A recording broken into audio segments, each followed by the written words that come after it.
Mon équipe et moi allons partir à la recherche des potentiels d'animation de Ruffet-le-Château. Pour cela, je pars en kayak sur l'Ognon afin de rejoindre le village.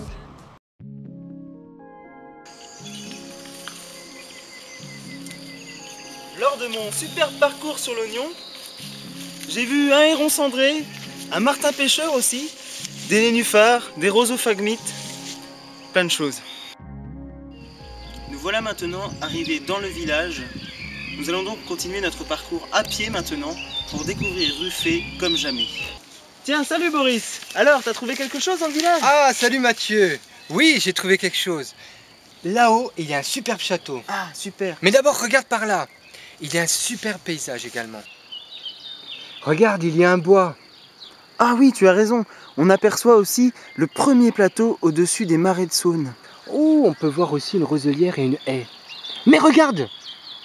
Il y a la ligne LGV. Ah oui, tu as Vas-y raison. donc voir. J'y vais. Mathieu!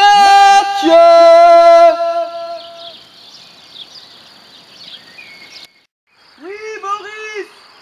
Tu avais raison! C'est la ligne grande vitesse Rhin-Rhône! Elle a complètement transformé le paysage de Ruffet-le-Château! En direct de Ruffet-le-Château. Le château de Ruffet-le-Château, prestige historique et patrimonial de la vallée de l'Ognon. Vestige des temps passés. Le prince de Montbarret lui a donné toute sa valeur. Aujourd'hui, c'est Madame Maître Robert et les 7 copropriétaires qui le font revivre.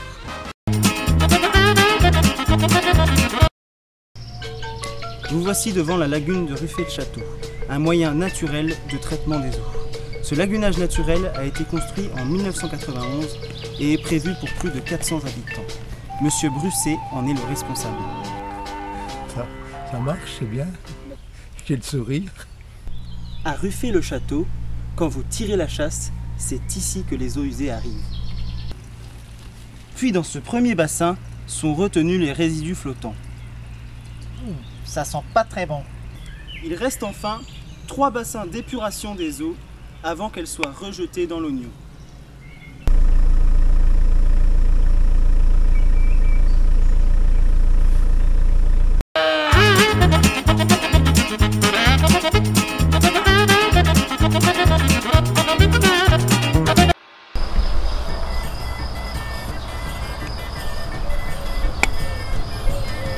Cette église du 18e abrite un trésor. Suivez-moi.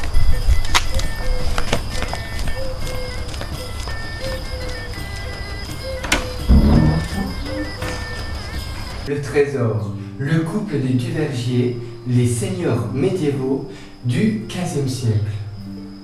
Il nous amène à une pointe de nostalgie. L'oratoire de Saint-Antide.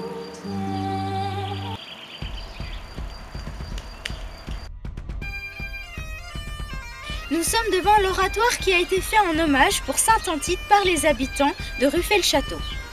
Il a été fait car Saint-Antide a fourni une protection contre les barbares. Ces barbares étaient dirigés par le capitaine Crocus et c'est d'ailleurs lui-même qui a exécuté l'évêque Saint-Antide. D'ailleurs, il reste peut-être un os quelque part.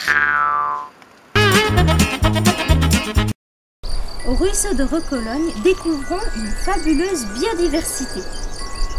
Tiens, Mathieu, tu vas nous expliquer tout ça? Oui Bérénice, on y trouve une flore remarquable, des couleuvres, des batraciens, des insectes fabuleux comme cet agrillon, mais aussi beaucoup de petites larves dans l'eau, comme cette larve de frigane par exemple. Tout ceci nous montre que c'est un potentiel extraordinaire en animation. Mais dis Boris, tu devais pas nous parler d'un autre endroit remarquable à Ruffet-le-Château? Mais oui Mathieu, la roselière abrite une biodiversité extraordinaire, comme cet iris jaune. À première vue, on observe une flore très diversifiée. Ces roseaux qui forment la roselière, ce carex, la reine des prés également. Ces plantes témoignent de l'humidité de cette prairie.